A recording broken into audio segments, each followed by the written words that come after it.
సత్యపాల్ గారు కేంద్ర ప్రభుత్వంలో మానవ వనరుల శాఖ మంత్రి గారు.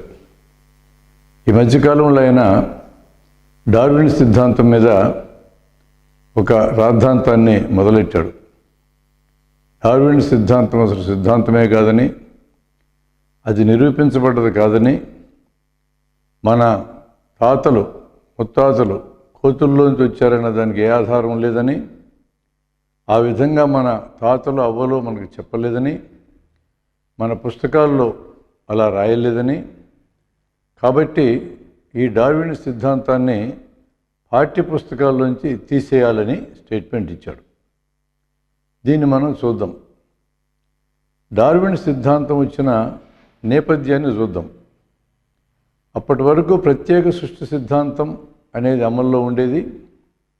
దాని ప్రకారం మనుషులు మనుషులుగా, కోతులు కోతులుగా, పిల్లులు పిల్లులుగా, కుక్కలు కుక్కలుగా నేరుగా భగవంతుని ఆదేశంతో ఈ భూమి మీదకి ఈ జంతువులన్నీ వచ్చాయని, అలాగే వృక్షజాతులు వచ్చాయని, ఒకదానికి ఎటువంటి లింకు లేదని, ఆ విధంగా నమ్ముతూ వచ్చిన సిద్ధాంతం ప్రపంచమంతా రాజ్యమేలింది. డార్విన్ శాస్త్రవేత్త చేసిన విశేషమైన కృషి ఆధారంగా ఇలా ఏ జంతువుకి ఆ జంతువు, ఏ వృక్షానికి వృక్షం విడివిడిగా ఈ భూమి మీదకి రాలేదని, ఒకదానికి లింక్ ఉందని, దాన్నే పరిణామము అంటారని ఆయన ఆరిజిన్ ఆఫ్ స్పీషీస్ అనే పేరుతో ఒక పెద్ద ఉద్గ్రంథాన్ని రాశాడు. ఆయన ప్రతిపాదించిన నాటికది సిద్ధాంత ప్రతిపాదన మాత్రమే. ఆ తర్వాత అనేక మంది దాన్ని ఖండించిన వాళ్ళు, దాన్ని అంగీకరించిన వాళ్ళు ఉన్నారు.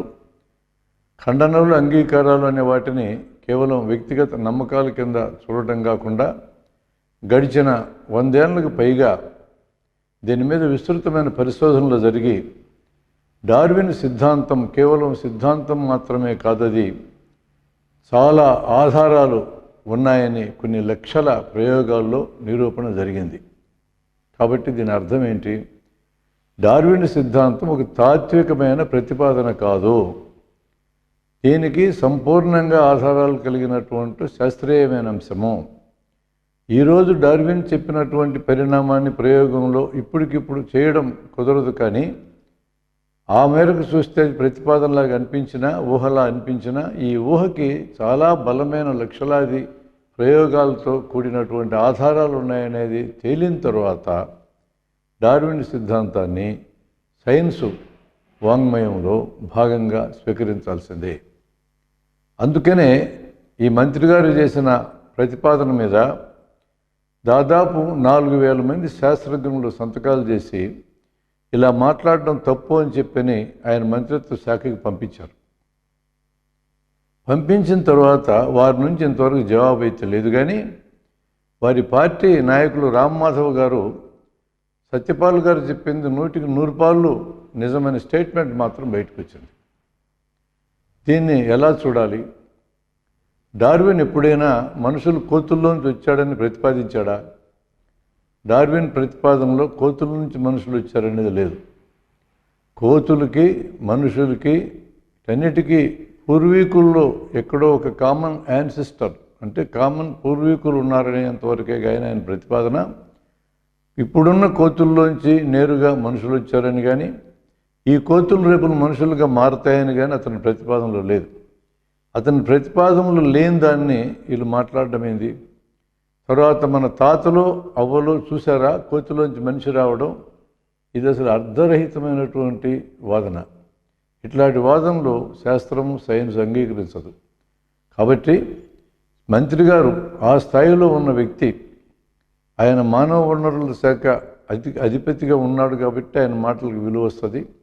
మామూలు మనుషులు ఎవరైనా బాధ్యత లేకుండా మాట్లాడితే భరించవచ్చు, కానీ బాధ్యతాయుతమైన స్థానంలో ఉన్నవాళ్ళు రాజ్యాంగం మీద ప్రమాణం చేసి రాజ్యాంగంలో 51వ ఆర్టికల్ H కింద శాస్త్రీయ దృష్టి, జిజ్ఞాస, మానవతా దృష్టి, సంస్కరణ విలాసని ప్రతి పౌరుడు పెంపొందించుకోవాలి, ఇది విధి అని చెప్పినటువంటి ఆర్టికల్ లాంటి వాటి మీద ప్రమాణం చేసి వచ్చినటువంటి సత్యపాల్ లాంటి మంత్రులు ఇలా మాట్లాడడం అనేది అసంబద్ధం.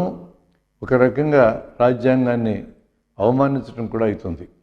ఆయన తన వాదనకి నేను కెమిస్ట్రీలో పిహెచ్డి చేస్తానని కూడా చెప్తున్నారు. కెమిస్ట్రీలో పిహెచ్డి చేస్తే బయాలజీ మీద మాట్లాడే అధికారం వస్తుందా? ఆ పిహెచ్డి అధికారాన్ని ఆయనకి ఇస్తుందా? ఇది ఒకటి చూడాలి. అసలు ఈ చదువుకున్న వాళ్ళు, మేధావులు అనబడేవాళ్ళు ఎందుకు ఈ విధంగా అనేక అశాస్త్రీయ వాదనలు నెత్తికెత్తుకుంటున్నారో కూడా చూడాలి. విద్యాలయాల్లో శాస్త్రీయ దృష్టిని పనిగట్టుకుని పెంచని కారణంగానే ఈ విధంగా పెద్దలైన తర్వాత అశాస్త్రీయ విషయాల్ని హేతురహితంగా ఎట్లా పడితే ఎట్లా వీధుల్లో మాట్లాడటం జరుగుతుందనేది శాస్త్రవేత్తల అభిప్రాయం. ఈ రోజుకైనా జరగాల్సింది ఏంటంటే విద్యాలయాల్లో శాస్త్రీయ దృష్టితో చూడాలనేది చాలా ముఖ్యమైన అంశం. డార్విన్ సిద్ధాంతంలో తీసుకోవాల్సిన అతి ముఖ్యమైన అంశం అసలు జీవ పరిణామం జరిగిందా లేదా అనేది. ఆ జీవ పరిణామం డార్విన్ చెప్పినట్టే జరిగిందా, మరో రకంగా జరిగిందా, డార్విన్ చెప్పిన దాంట్లో ఎంత భాగం ఈ రోజుకి సరైందని అనుకుంటున్నారు, నిరూపణ ద్వారా తెలుసుకుంటున్నారు, ఎంత భాగాన్ని వదులుకుంటున్నారు, ఇవన్నీ శాస్త్రీయ లోకంలో చర్చనీయాంశాలు అవి జరుగుతూనే ఉంటాయి. అసలంటూ పరిణామం జరిగింది అనేది నిర్ద్వంద్వంగా అనుమానానికి తావు లేకుండా నిరూపించబడ్డటువంటి అంశం.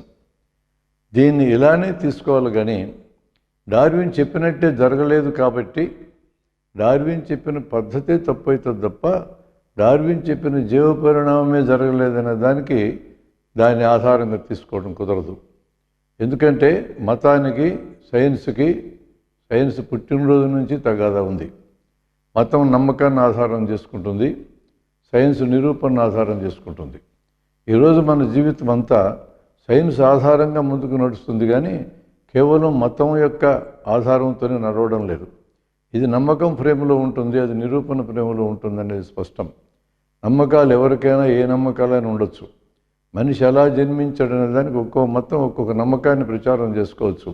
అది అంతవరకే పరిమితం కావాలి. కానీ నిత్య జీవితంలో ఆ నమ్మకాల యొక్క ప్రభావం ఇచ్చి మన జీవితాన్ని అతలాకుతలం చేయడానికి మానవులు ఎవరూ సహించరు. ఈరోజు నమ్మకాలు ఏవైనా ఉన్నప్పటికీ సైన్స్ యొక్క ఫలితాలైనటువంటి టెక్నాలజీని అందరూ ఉపయోగించుకుంటున్నారు. ఆఖరికి సైన్స్ని ద్వేషించదలుచుకున్న వాళ్ళు, సైన్స్ను నిందించదలుచుకున్న వాళ్ళు కూడా సైన్స్ అందించిన సైన్స్ టెక్నాలజీతోనే ఈ పనులు చేస్తున్నారు. కడుపు నిండా తిండి తింటున్నారు, షామియానాలు పెట్టుకుంటున్నారు, మైకులు వాడుకుంటున్నారు, తిడుతూ ఉన్నారు. కాబట్టి సైన్స్ వీటేటికి జవాబులు చెప్పదు. సైన్స్కు సంబంధించినంత వరకు ఏ ప్రతిపాదనైనా ఇది నిరూపణకు నిలుస్తుందా లేదని చూడడమే దాని యొక్క పని. ఒకప్పుడు భూమి గుండ్రంగా ఉంది, భూమి సూర్యుడి చుట్టూ తిరుగుతుంది అన్నందుకే గలీలియోని జైల్లో పెట్టారు, కోపర్నికస్ను నిందించారు. దీన్ని సమర్థించినందుకు బ్రూనీని రోమ్లో నడివీధిలో స్తంభానికి కట్టి బతికుండంగానే కాలబెట్టింది కేథలిక్ చర్చి. 300 ఏళ్ళు అయిన తర్వాత ఈ చర్చినే ఎటువంటి ప్రొవొకేషన్ లేకుండా, ఎటువంటి అభ్యర్థన సైంటిఫిక్ లోకం నుంచి లేకుండానే మేము చేసింది తప్పు, మేము ఇలా మాట్లాడడం తప్పు, ఇలా బ్రూనియన్ చంపడం తప్పని క్షమాపణలు ప్రపంచానికి చెప్పాల్సి వచ్చింది. ఈరోజు అర్ధరహితంగా మాట్లాడుతున్నటువంటి వాళ్ళు ఏ మతాల్లో ఉన్నప్పటికీ కూడా శాస్త్రీయంగా ఏవైతే నిరూపించబడుతున్నాయో వాటికి అనుగుణంగా తమ పద్ధతులు మార్చుకోవాలి, లేదా కొన్ని శతాబ్దాల తర్వాత అయినా బహిరంగంగా క్షమాపణలు చెప్పాల్సిన పరిస్థితులు పడక తప్ప